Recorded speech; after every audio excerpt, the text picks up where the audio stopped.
2020 has been a wild year, but with the off-season upon us and the parks beginning to close, coaster enthusiasts take a step back, look at how many coasters they've ridden this year, and rank their top 10. This is my top 10 2020 roller coasters.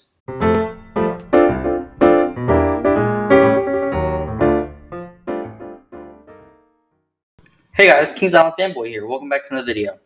Today we are going to be ranking my top 10 2020 roller coasters. Every year I look at my top 10 and I rearrange a whole bunch of stuff depending on what rides I like more, what new coasters I've ridden that are really great.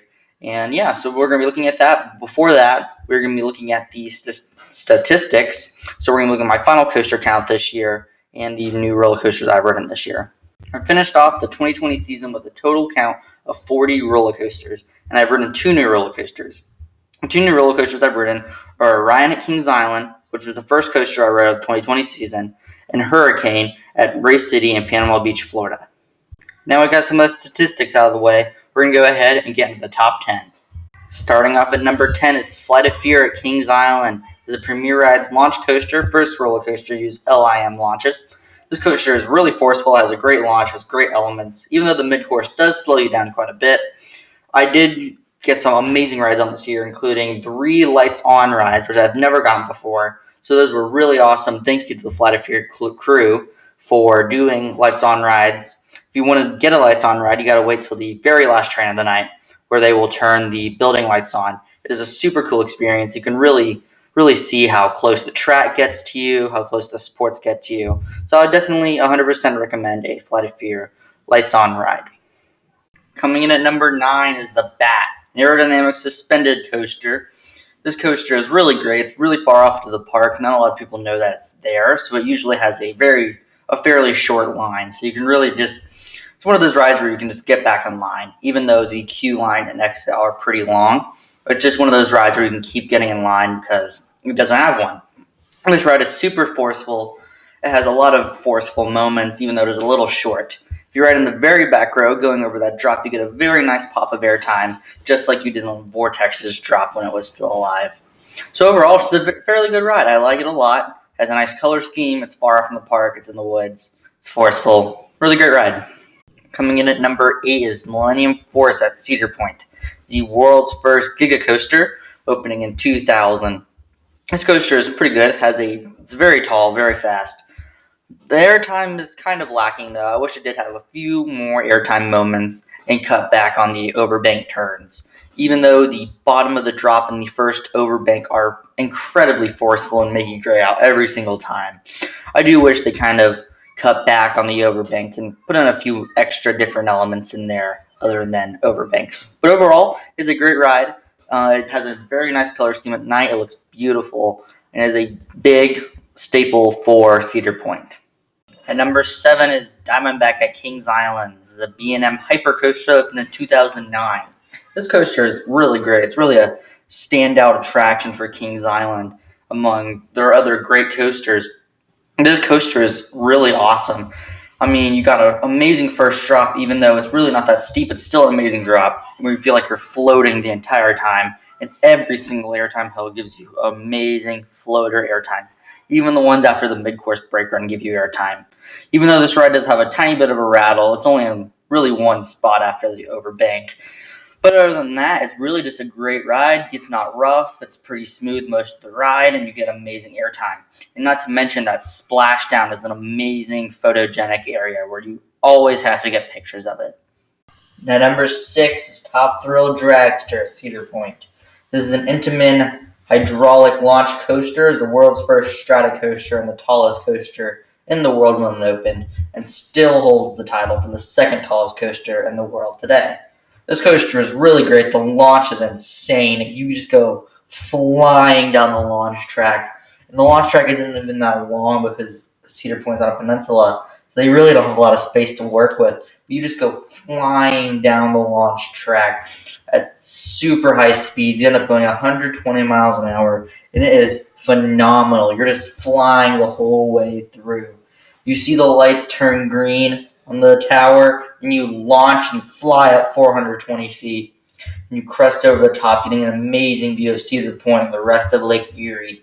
Then you dive down go pick up all that speed through a barrel roll drop, and then you just slam into the brakes. The whole ride only takes about 17 seconds, but it is really an insane ride the whole way through, especially that launch and that view at the top of the tower.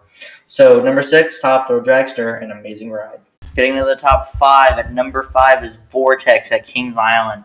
This was an aerodynamics custom looping coaster that closed last year in 2019. Even though this coaster is defunct, I still have very, very fond memories of this coaster, and I loved everything to do about it. I love Vortex. It was an amazing ride. The inversions were forceful. The drop gave you airtime. The turnaround after the drop was awesome. Even though people said it was rough, and I did think parts of it were rough, I thought it was a charming rough. Yes, it was an old coaster, so it should have a little bit of roughness to it. I like when coasters, especially old ones, have a tiny bit of roughness to them, and it just makes them that much more charming to ride. So number 5, Vortex, an amazing ride. Very sad it's gone. At number 4 is Maverick at Cedar Point. It's an Intamin Blitz coaster. This coaster is incredible. Everything about this coaster is just really awesome. You has a launched hill, so it's not a slow chain lift taking you up to the top. You start picking up speed the second you leave the station. So you just start going up, and then you fly over that drop. If you're in the back, you get absolutely whipped over. And for the first 2 turns, you can't see anything because I've grayed out the whole time for the first 2 turns. So I don't know what's going on after I go down that drop. So it's a really forceful ride. If the first 2 turns, you can't see anything. And you go over an airtime hill, which people say doesn't give you a great airtime, but I think it gave you a decent amount of floater. I think it's a pretty good airtime hill. And then you go through some inversions, which gives some good hang time, even though you're still going fast. Then you go through a launch that is under the station. This is really weird because sometimes it slows down then it launches you, and sometimes it doesn't. But it's really weird how it's kind of under the station, but it's really cool. And then you go through the rest of the ride. You get some Stengel dives in there, which Stengel dives are super cool. They give you some weird sideways eject airtime. But Maverick's a pretty good ride. I like it a lot. And number 3 is the new for 2020 Giga Coaster, Orion. This ride is awesome. It has amazing theming. Cedar Fair went way up and beyond for this ride. It is the only Giga Coaster that has really great theming. The theming of this ride is really is insane, and how they connected Flight of Fear and the entire Area 72 together to create this phenomenal themed experience. The pre-show before you go up into the station is really well done. You can see in the lockers, they got a bunch of stuff in there, stuff all over the table. And the queue line, most of the queue line doesn't have a lot of stuff in it, just a few posters. But the whole Area 72 is absolutely phenomenal looking. They really gave X-Base the facelift it needed, so it just really looks great. The ride experience of Orion is really great too. It has some really forceful moments. The bottom of that drop is forceful. The turnaround is forceful. The helix is forceful. And it is a phenomenal ride experience. Going down that drop, you get some amazing floater airtime. And if you get in the back row, you actually get whipped over the drop. So you get some crazy ejector floater going over it. The last 2 hills, the sideways bank one and the pop into the brake run, give you some amazing floater airtime too. So this ride is really incredible. And it's awesome how Cedar Fair just went out of their way to theme it amazing, give it amazing elements, even though people say it's short. Yes, it is kind of short, but it is still a phenomenal experience. At number 2 is the Beast at Kings Island. I love this coaster. I love everything to do with it. The theming, even though it's really not a lot, it is still amazing, and you have to get a night ride on this thing. Words cannot describe how amazing the Beast is. I love everything about the Beast.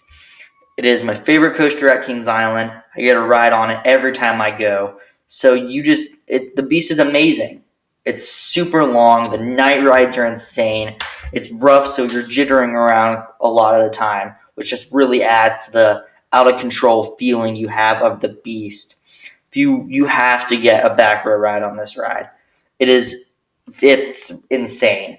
This ride is crazy, and I love it so much. So the Beast, number 2, I love it. The Beast is just incredible. Finally, at number 1 is Steel Vengeance at Cedar Point, the RMC conversion of Mean Streak. This ride is crazy. They did Cedar Fair did, a nice amount of theming, not a Ryan level, but they still did some great theming with this ride. With the posters and the queue line that tell the story of Steel Vengeance. And Cedar Point really went in to the whole Steel Vengeance story with tying in Maverick and a few other rides around the park. So they really did a phenomenal job with the storytelling of this ride. But the ride experience is so good. The chain lift is super loud, which kind of adds the suspense. But you go down that 90-degree drop and you're flying the entire way. Every single hill on this coaster gives you floater or ejector or a mix of the two, and it is insane. It's super forceful as well, and the mid-course does not slow you down. And the ride is just amazing. This coaster is the world's best roller coaster. It is so good. It is so fast. It is so much airtime. It is a phenomenal coaster. If you haven't ridden this coaster, you got to get to Cedar Point and ride this coaster. It is literally the world's best roller coaster. It is so good. Front row, back row, middle, anywhere you ride, it is a phenomenal ride, and you have to get to it. So, number one roller coaster for me, Steel Vengeance at Cedar Point. Well, that's all for this video. I want to thank you all for watching. I want to hear what you guys think of the list in the comments below. What are your favorite coasters? Well, that's all for this video. I want to thank you all for watching, and I will see you in the next one. Bye.